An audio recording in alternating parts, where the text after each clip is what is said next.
Bonjour, ici Patrick Leroy, expert en motivation et performance. La question nous vient de Claudette qui me pose la question: Patrick, comment devrait-on vraiment se fixer des objectifs? On entend souvent dire que c'est important de s'en fixer, mais comment on devrait le faire? Alors, je veux que tu retiennes l'acronyme suivant, tu l'as peut-être déjà entendu, SMART.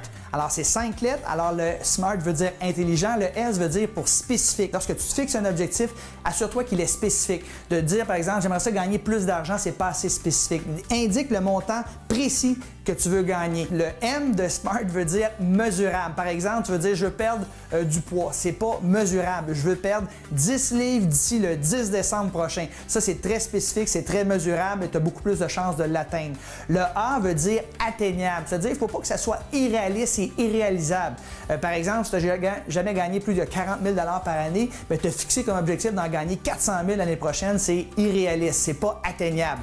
Je te suggère à cet égard d'avoir un objectif de 30 supplémentaire que tu devais gagner l'année prochaine. Ensuite de ça, le S, le M, le A, le R, ça veut dire qu'il relève de vous, qu'il relève de tes valeurs. C'est pas un objectif qui t'a été imposé par quelqu'un. Et finalement, le dernier ingrédient secret pour te fixer un objectif qui a de l'allure, un objectif SMART, c'est le T qui veut dire temporel. Et ça, c'est l'erreur numéro 1 de tout le monde. On oublie de se fixer une date limite de réalisation. Donc, fixe-toi des objectifs SMART, c'est-à-dire spécifiques, mesurables, atteignables, qui relèvent de tes valeurs, qui relèvent de toi et temporels. Et si tu agis ainsi, tu as beaucoup plus de chances d'atteindre tes objectifs. Sur ça, je vous souhaite bon succès